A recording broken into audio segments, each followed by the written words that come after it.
Toc toc, réveillez-vous. Shalom. Eh bien, nous sommes hymne spirituel matinal.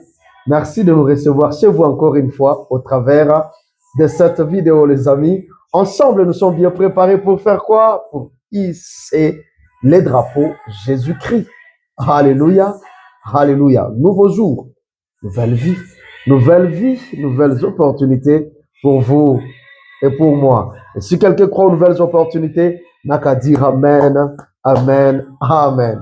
Wow, celebrate Jesus, celebrate. Notre thème de l'année, c'est une année onésime. Wow. Une année onésime. Et nous sommes encore en train de poser les bases de ce thème ici. Mais déjà, vous pouvez comprendre que quand nous disons onésime, c'est-à-dire 2026, onésime, 2026, mon utilité, ça c'est l'année de ton utilité. Toi à qui la société a fait toujours comprendre que tu es inutile, je t'assure que tu es utile au nom de Jésus-Christ.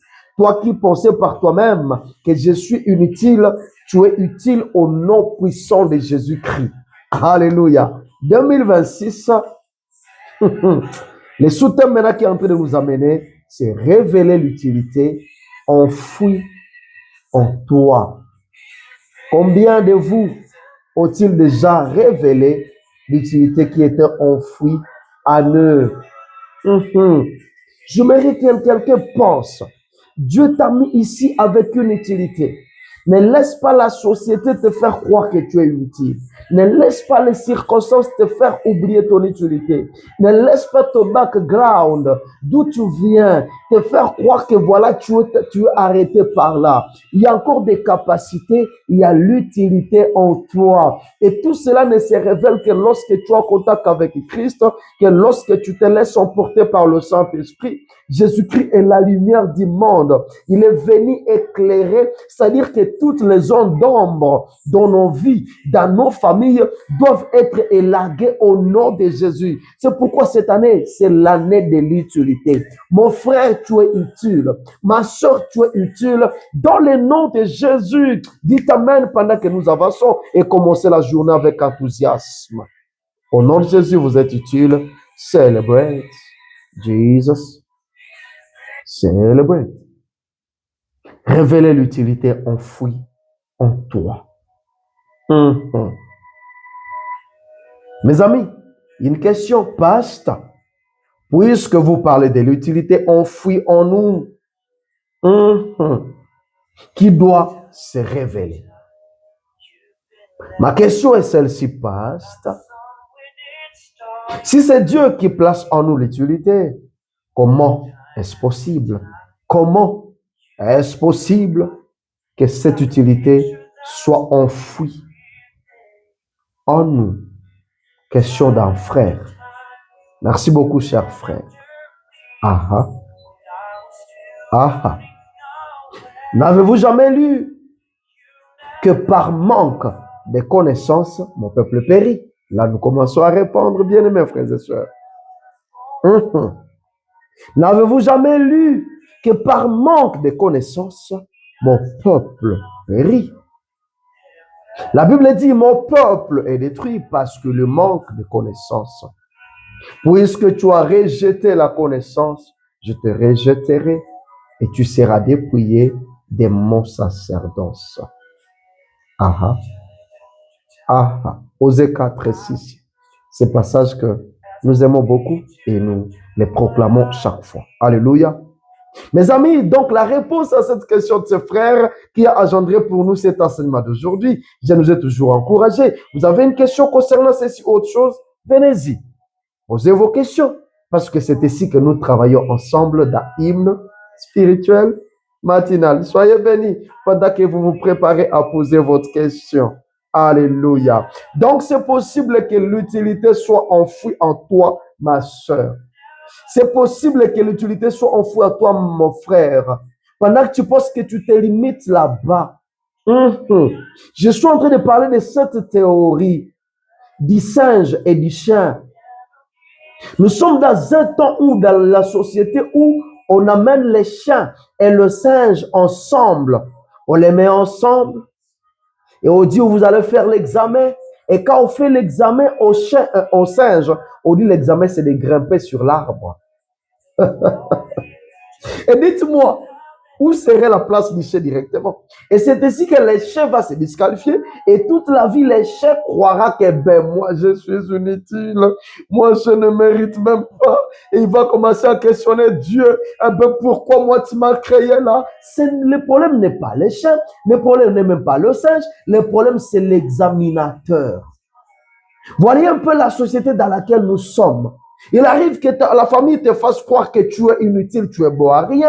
Il arrive que la société, même les écoles là, peuvent vous faire croire que vous êtes inutile parce que vous avez échoué la mathématique, parce que vous échouez à biologie, puisque vous ne savez pas parler français, vous ne savez pas parler anglais, et parce que vous avez collé 0, et l'enseignant vous répète chaque jour, vous êtes bête, hein, le plus bête de l'histoire, hein, vous êtes inutile. Ne laissez pas les gens vous faire croire que vous êtes inutile. Pensez à cette théorie de l'examen du chien et du singe. Pouf, le singe a grimpé l'arbre, et pour toute la vie, le singe sera considéré comme le génie. Parce que lui, il a la capacité de voler, de monter sur l'arbre. Et comme le chien ne peut pas monter, les chiens, ils ne découvrent pas. Du coup, ils ne se posent même pas la question de savoir comment je peux découvrir mon utilité. Alors que le chien, courir comme ça, il est fort. Le singe ne peut même pas s'approcher, mes amis. Tu as de l'utilité au nom de Jésus. Cette année, nous découvrons notre utilité. Je ne sais pas où est-ce que tu tombes sur ce message, mais tu es utile, mon frère. Tu es utile au nom de Jésus. Alléluia. Mes amis, nous disons que c'est possible que l'utilité soit enfouie en nous. Alléluia. Ce passage que nous venons de lire nous prouve que par l'ignorance, alléluia, nous montre que par l'ignorance, l'on devient détruit, c'est-à-dire l'on devient inutile. Tous ceux qui sont détruits, dès que vous devenez détruits, vous êtes inutile. Mes amis, savez-vous que beaucoup ignorent, beaucoup d'entre nous sont ignorants, ils s'ignorent eux-mêmes, beaucoup d'entre nous. Est-ce que vous allez me croire si je vous dis que plusieurs encore, pendant que nous parlons, ils sont dans des églises, ils sont dans des grandes écoles, ils sont dans des grandes familles, ils ont des grands noms, mais ils s'ignorent eux-mêmes, ils ignorent les temps dans lesquels nous sommes, mais aussi ils ignorent l'espace et même les gens avec lesquels ils vivent. Est-ce que vous comprenez la quintessence de ces choses? Ils ignorent les temps dans lesquels nous sommes, ils ignorent même l'espace dans lequel ils sont, ils ignorent aussi les gens avec lesquels ils vivent, ils s'entourent chaque jour. Alléluia. Alors dites-moi, quelqu'un qui s'ignore ou qui ignore tout autour de lui, mes amis, produira-t-il quelque chose de bon? Est-ce qu'on ne peut pas se poser toute la question? Est-ce que quelqu'un de pareil peut produire quelque chose de bon? Si ce ne sont que des échecs et de l'inutilité qui a pris son fauteuil et s'assoit, tu t'ignores. Tu ignores les gens autour de toi. Tu ignores les temps dans lesquels tu vis. Tu ignores tout autour de toi. Tu veux réussir comment? C'est un message révoltant, mes amis. Il y a l'utilité à toi. Nous voulons voir les gens se révéler. Se réveiller, dire non, je suis utile. Tu es un chien, cherche les domaines là où tu es utile. Tu peux courir et les singes ne peuvent même pas s'approcher. Mais puisqu'on t'a mis ensemble avec des singes, tu es un chien, et toi, toute ta vie, tu restes là, tu dis, pauvre chien, je suis le pauvre chien, je ne peux pas grimper sur l'arbre. Je suis maudit. Je suis né dans cette famille maudite. Si et seulement si j'étais né dans l'autre famille là, honte à toi. Tu as l'utilité qui doit se réveiller maintenant. Alléluia. Est-ce que ça parle à quelqu'un? Mes amis, bien-aimés frères et sœurs, quelqu'un de comme ça ne peut pas produire quelque chose de bon. Je pense que c'est non et non qu'une personne comme ça puisse produire quelque chose de bon.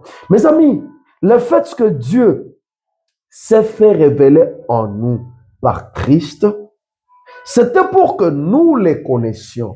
Ah oui, la Bible dit que Christ est venu les révéler le Père. C'était pour que nous puissions connaître Dieu, notre Créateur, notre Père. C'était pour que nous puissions les connaître et que nous nous connaissions nous-mêmes.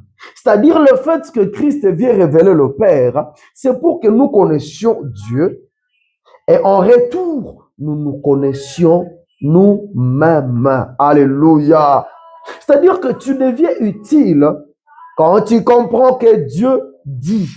Ce matin, j'aimerais que quelqu'un se répète ceci. Tu deviens utile quand tu comprends, peu importe l'endroit où tu te retrouves, peu importe les voix qui tombent sur tes oreilles, peu importe la circonstance, peu importe où tu es, mon frère, ma soeur, peu importe quel âge, la famille dans laquelle tu es né, tu deviens utile dès que tu comprends que Dieu dit, faisons l'homme à notre image. Est-ce que ça parle à quelqu'un? Quelle image tu portes à toi? À l'image de qui es-tu fait, ma soeur, mon frère? Dès que tu comprends que Dieu dit, faisons l'homme à notre image. Et ce matin, tu vas mettre ton nom. Tu vas mettre ton nom. J'aimerais que l'ignorance tombe. Mon peuple est détruit. Mon peuple est inutile par manque de connaissances. Ce matin, tu te dis, Dieu dit, faisons Anouarit, faisons Blessing, faisons Rita, faisons Esther, faisons Jérémie à notre image. Lorsque tu mets ton nom, tu te révèles ce matin et tu te lèves avec force encore, avec enthousiasme, comme je l'ai toujours dit. C'est le début de la réussite de ta vie. Tu n'es pas venu accompagner les gens sur cette terre. Mon frère, arrête cette mentalité. Arrête de te comparer au singe qui lui a des capacités de grimper l'arbre et toi tu peux courir sur le sol plus que lui. Oh! Dieu dit, faisons l'homme à notre image. Alléluia. C'est-à-dire que désormais, mon ami, ma soeur, mon frère, quand tu te regardes, je suis en train de me regarder, quand tu te regardes, bien aimé frères et sœurs, tu t'identifies à un Dieu qui te connaît. Alléluia. Quand tu te regardes ce matin, tu te vois, tu t'identifies à un Dieu qui te connaît. Alléluia. À tout celui qui veut sortir de l'inutilité, si c'est toi mon frère, ma soeur, alors écoute-moi, je dis tous ensemble, allons du côté de la connaissance. Si nous voulons être du côté de l'utilité, ce matin, changeons de camp. Allons du côté de la connaissance pour devenir utile. C'est-à-dire, quand je dis allons du côté de la connaissance, mes amis, quand je dis connaissance, c'est une connaissance de la flèche aller accompagnée de la flèche retour. C'est-à-dire, tu connais Dieu, tu te connais toi-même. Connais Dieu, connais toi-même. Ce matin, tu peux tout oublier, mais rappelle-toi ceci. Tu es ici pour connaître Dieu et connaître toi-même. This is your purpose on earth. Connaître Dieu et connaître toi-même, mes amis. C'est toute l'utilité, chers frères et sœurs. Alléluia. Connais Dieu et connais toi-même. Et voilà l'un des secrets de l'utilité dans cette vie. Vous savez, mes amis, vous savez que Jésus dit, il a dit à cette femme dont nous avons parlé la fois passée, la femme samaritaine, il lui a dit, doucement et aisément, vous adorez ce que vous ne connaissez pas. Vous appelez adorateur d'un, vous adorez, on adore. Nous, on adore ici à la montagne. Nous, on adore. Calmement, vous adorez ce que vous ne connaissez pas. Donc, vous êtes des ignorants. Et vous appelez adorateurs. Appelez-vous tout simplement les ignorants, les ignorants. Et oui, nous sommes des adorateurs. Vous adorez ce que vous ne connaissez pas. C'est-à-dire que votre adoration n'en est pas une. Votre adoration n'en est pas une. Ce n'est que de la blague. Imaginez-vous quelqu'un qui jusqu'ici, il n'est qu'en train de faire de la blague sur cette terre. Est-ce qu'on est venu ici pour blaguer? On est venu pour réussir. Mais Jésus lui dit, vous faites que de la blague parce que vous adorez ce que vous ne connaissez pas. Vous faites ce qui fait de vous des inutiles. Pendant que vous croyez adorer, vous êtes occupé à vous rendre inutile. Retiens ceci ce matin. Tu deviens utile quand tu connais Dieu et quand tu te connais toi-même. Si vous voulez adorer utilement, connaissez Dieu, connaissez-vous vous-même. Ayez même le temps de connaître les milieux où vous vivez. Connaissez les gens avec qui vous vivez, mes amis. Alléluia. Je prie ce matin pour toi, ma soeur, mon frère. Père, dans le nom de Jésus, Merci de nous bénir avec cette belle parole. C'est que je prie ce matin encore que l'utilité dans la vie de mon frère, ma soeur, se révèle au nom de Jésus. Donne la capacité à cette soeur, à ce frère, d'arrêter de se comparer aux singes, d'arrêter de se comparer aux chats, d'arrêter de se comparer à quelqu'un d'autre, mais de prendre du temps et de saisir la révélation. Et l'utilité est dans cette révélation, dans le nom de Jésus. Je confesse sur ta vie ce matin que ta vie n'est pas un échec, mais ta vie, c'est une réussite au nom de Jésus. Là où tu es sûr, tu dis tout simplement Amen et tu te lèves avec force pour aller appliquer. Tu vis le miracle maintenant dans le nom de Jésus. Tu t'abonnes comme ma soeur, tu t'abonnes comme mon frère. Abonne-toi pour la gloire de Dieu. Si Dieu nous fait grâce, on se retrouve très très prochainement. Bye bye.